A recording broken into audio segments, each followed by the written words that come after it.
Welcome to steno with Paras. Dictation start होगी 5 second बाद।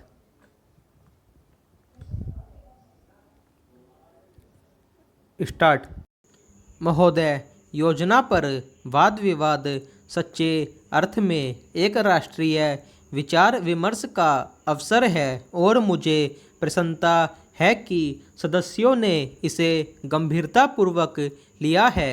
हालांकि इसकी आलोचना भी बहुत हुई है। ऐसी आलोचना सुनने के हम अभ्यस्त हो चुके हैं। पहले इसका लक्ष्य योजना का विचार ही हुआ करता था। सौभाग्य से वह बात अब नहीं रह गई है और हम विकास की ऐसी सीढ़ी पर पहुंच चुके हैं जब मुझे आशा है कि सभी दल योजना के विचार का अनुमोदन करते हैं। कुछ ने योजना के कुछ अंशों का अनुमोदन किया है और अपनी आलोचना अनेक कार्यक्रम को लागू करने के तरीके के लिए सुरक्षित रखी है। कई सदस्य ऐसे हैं जो योजना के हमारे ढंग को बिल्कुल पसंद नहीं करते।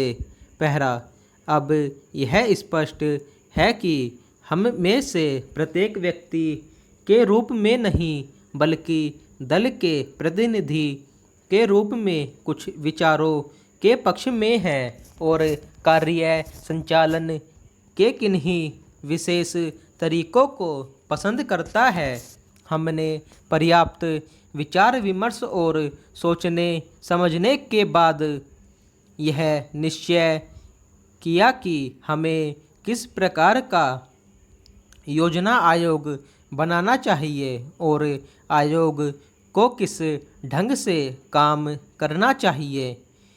योजना आयोग में निर्दलीय, स्वतंत्र विचारों वाले और गैर राजनीतिक विशेषज्ञ होते हैं, लेकिन वे पूरी तरह से योजना के लिए जिम्मेदार नहीं होते।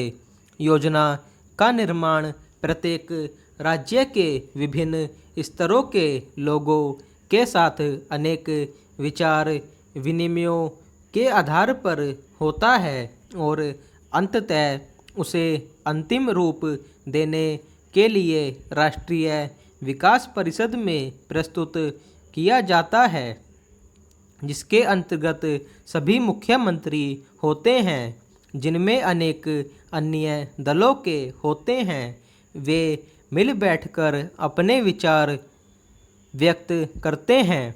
यह ठीक है कि इन बैठकों में मतभेद भी होता है, जो सामान्यतः योजना के तरीकों को लेकर नहीं बल्कि अधिकांशतः इस पर होता है कि किस राज्य को कितना पैसा मिलना चाहिए। हम जानते हैं कि हमारा कोई भी ऐसा कार्यक्रम नहीं है जो हमारी पूरी जनसंख्या की आवश्यकता के लिए पर्याप्त हो। सभी समय उपलब्ध साधनों और जनता की आवश्यकता के बीच सामंजस्य के लिए प्रयास करना होता है। यह सोचना होता है कि क्या किया जाना चाहिए अथवा एक दूसरे क्षेत्र के लिए क्या किया जाना चाहिए। कुल मिलाकर यह योजना अगले 4 वर्षों के लिए प्रगति का घोषणा पत्र है। हमें कुछ अनुमान हैं